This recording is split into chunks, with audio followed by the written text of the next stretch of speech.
Dati naman kaya talaga akong sikat. Siyempre, ang mga iibgun, may comment.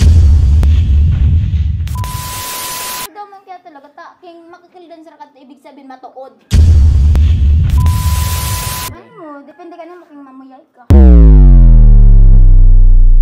Tayo na sa lugar kung saan tayo ang mga hari. Ating palawakin ang pag-asa sa mga bituin, mga pangarap na dadalhin. Isang bahaghari, isang bahaghari, isang bahaghari.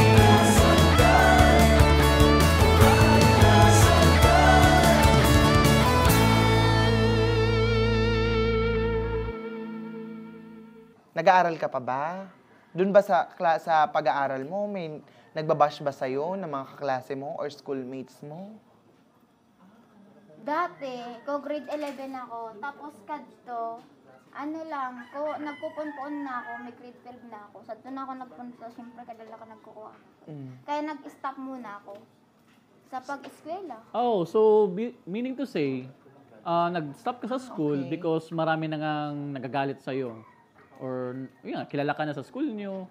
Di man feeling ko nasasabog na ako sa diri ko Ah, agad. okay. Tapos siyempre lang ako nakasikat. So, sikat ka, pero nahihiya ka. Amo, so feeling ko lang. Tapos kaya amo nagpondo na ako sa pag-eskwela. Ah, okay. So, the main reason kung bakit ka tumigil ka pala. Oo. So, dapat, anong grade ka na? Grade 12. Grade 12. Pero tumigil ka dahil maraming nagbabash sa'yo, maraming Sa mga- nakakilala na sa'yo na you are doing this content, these videos, ganun. Ah, ganun pala yung epekto sa kanya, grabe. Kasi nahihiya ka na makipag-socialize, makihalamuha sa mga tao, Amo, tapos siyempre ganun. lang ako nakabisto. Okay. Pero ginusto mo ba yan na makilala ka ng tao? Meron ka bang specific dream during that time na gusto mong maging sikat? Amo, pinagpangarap ko talaga yung kasadiri ko na gusto ko maging sikat. Taago kaya ako idol sa pagbablog. Sino naman Sino? yung idol Si Miss natin? Jean Bilog. Jin Bilog. Jin Bilog. Familiar ka ba sa vlogger na yun, Shane? Well, oo. For sure. Yung babae na yun is sobrang yaman na because of vlogging, di ba? Marami nang naipundar na ari-arian. Miss Jin Bilog. Jin Bilog. So, probably Jin ang mga vlog niya. Oo, mga puro Jean. Content. Puro Jin. Puro Jin. Ganun. May kantang ganun, di ba? Okay. So, ganun pala, everyone. To our viewers, ang isa palang Miss Angela Freedom ay tumigil sa pag-aaral dahil siya ay nabash. Nagkaroon ng mga issues. Nakilala masyado. Ganun. So, okay, nalaman na din natin. Shane, di ba? At maraming salamat dun sa mga pahayag natin. At least nalinawan tayong dalawa. Okay, yes. And hindi lang tayo, not just us. All the viewers na nanonood, whatever part of the world you are, na yun pala yung pinaka-main reason kung bakit, let's say, nag-trending si Miss Angela Freedom sa mga post niya is because meron palang mga tao nag-request and of course, pinanindigan na lang niya. Totoo. And yung ano kasi niya, it's parang request ng follower niya, she need to follow din. At Definitely. kulang siya, parang may pagkukulang din ang isang public figure na si Miss Angela Freedom when it comes to assessing kung ano ba dapat ang i-post, kung ano ba dapat ang i-share. So, ayun. Ikaw, Shane, for you, ano ang maipapayo mo sa katabi natin ngayon? Well, for me, yun nga, just like what I've told earlier, paisipan muna natin kung anong yung ipopost natin. Think before you post, di ba? Although meron mga nagre-request, alamin muna natin kung ito ba ay positive or negative, lalo na iba-iba yung interpretation ng mga taong makakabasa or makakanood ng videos na i-upload natin. So, think twice, thrice, or 10 times to be exact before we post. Para kung gusto mong, let's say, maging famous, at least on a content na titingalin ka ng mga tao or idolin ka ng mga tao because of that specific positive content. Not to the point na sinisiraan yung isang lugar at doon ka nakakapag-gain ng views. Well, some of the content creators, mas gusto nila yung maraming bashers. Kasi more bashers is more followers, di ba? But at some point, nasa sa'yo yan if ano ba talaga yung pinaka-goal mo as pagiging influencer. From the word itself, influencer to influence everyone. Yung ini-influensya mo ba sa mga taong to or sa mga followers na to, positive or negative. Negative. Di ba? And ikaw, on your point of view, Miss Amanda, anong, let's say, masasabi mo or ma-advise mo kay Miss Angela? Okay, thank you, Shane. So that, I agree with your statement naman. And tama naman yung sinabi niya. Dapat natin, alamin muna kung ano yung dapat i-share. We need to be a responsible social media user. And ikaw, Miss Angela Freedom, you're an influencer, you're a public figure. So dapat alam natin when to post, when to keep silent, di ba? Kung sino ang susundin nating followers, kung paano natin, dapat kasi, it is, dapat i-consider muna natin yung feelings, yung mararamdaman ng viewers natin, yung mga followers mo. Kasi, yun nga sabi ko kanina, hindi pare-parehas ang interpretation ng mga tao. Oo. May masasaktan, may matatawa lang, merong, ay oo, for content lang For yan. content. Parang kami, parang okay for entertainment, tapos. Some ganon. mature people na makaka-nood. Oo, ganun like siya, me. ganun. Kasi ako during that time, nung marami nagre-request na i-interview si Angela Freedom is, tinignan ko yung contents. At some point, syempre, may part na nakainis, pero I'm on the right age and mature enough na intindihin yung tao na this is only for content to gain more viewers and followers, to be exact. Okay, so ganun Alright? nga. So, Iba-iba. Iba-iba yung ika nga tawag nito, pag-intindi ng isang Tao.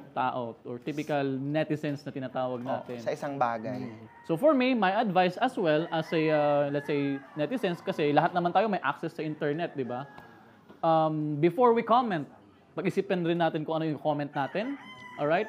Hindi yung tipong halos minumura mo na not just her but let's say yung buong family na or kung sino pa man idinadawit natin. Okay. Alright? So, we need to be responsible enough na mag-comment, pag-isipan kung ano yung gusto mong sabihin dun sa tao na yun.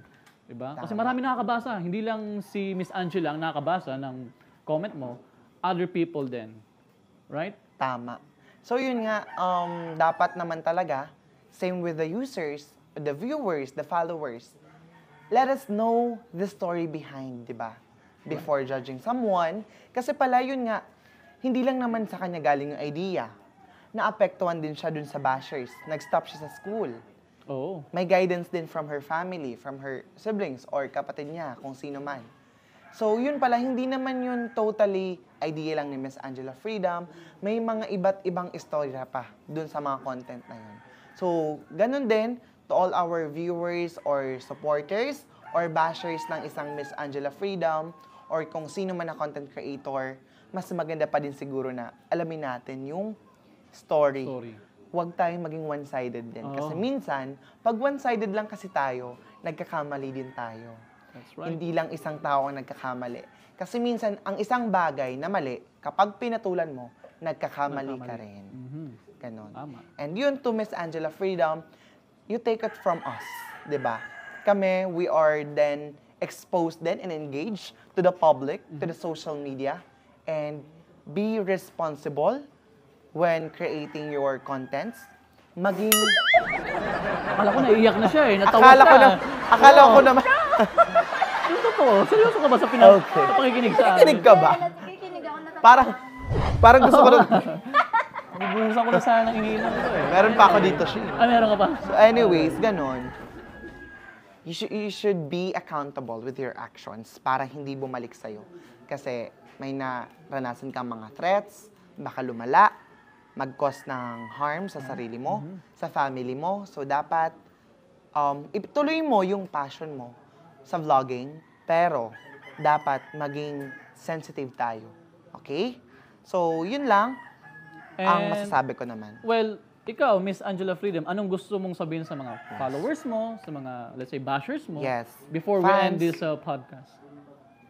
Ang masasabi ko sa mga followers ko, mga basher ko, dapat, di man ka mapakakukuha kapag comment ninyo.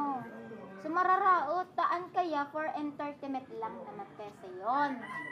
Okay? Arkad to sa mga content ko, di man ninyo pagseryosoon na maray. Amuso na yan, kaya sa mga followers kong nagsusuporta ka na ko, salamat. Tanay-intindihan ni Rako. Okay. May gusto ka bang hingin ng apology pa kung meron?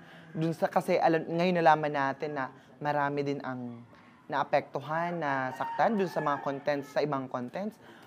Kasi you have this opportunity, di ba? Para at least iparinig din sa kanila kung meron kang gustong hingan ng pasensya or kung sino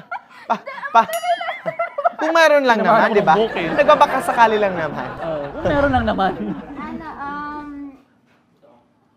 So, mga taga Pulang. At to kaya Grabe naman ito mag-apology. Yung totoo. Yung totoo. Sincere ka ba? Sincere ka ba? Kaya mo. Okay. Okay. Di sa mga taga Pulangi talaga kaya. At to kaya talaga, di ko man kaya talaga to i-upload. Kundi lang kulit ka tong sige message ka, naka-argad ko. Siyempre followers ko to. Okay. Kaya mo na to na i-upload ko, tapi nag-iisip ko man kasi sa diri ko na piling ko, di man daman gid matatamahan ka din para man ang content, di ba?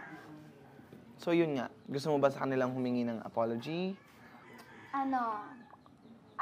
Sa mga na-content kong ibang lugar, bukod kan ang taga-Bato, taga-Nab, taga-Baam. Wala ka bang nasabi sa Balatan? Nasa Balatan tayo ngayon. Wala Taga siya. Balatan yung katabi mo. Wala ako nasabi sa Balatan. Okay. Balatan, Safe tayo. siyempre. Baka batuhin tayo dito. Ay, be, kung may nasabi siya sa balat. Masala sa mga taga-Buhi, kadal ka nagko-content dahil ka nako. Right. Okay. Ang sunod to, din yung pagparseryoson ang mga ina-upload ko tan imi-imi sa naman na. For content lang. For content. For entertainment daw, sabi ni Miss Angela Freedom. Alright.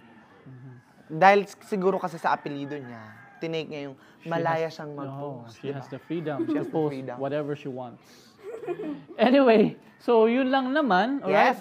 Before Alright. we end this podcast, gusto ko lang sabihin sa lahat ng mga naghihintay ng mga vapes natin na ipapamigay na ito and the limited editions na nandito sa Ito aking sila. right side, okay? Sobrang ganda ng kahon, di ba? Premium na premium. Totoo. Limited edition, Pwede ba natin itong buksan, Shane? pwede natin buksan yan. Yung Tingnan ko isa paano ko- is for, what I call this, sa ating, wala Hindi ka pang, nabubuksan. di pa lumalabas sa market. Yung isa natin na color violet yung, yung box.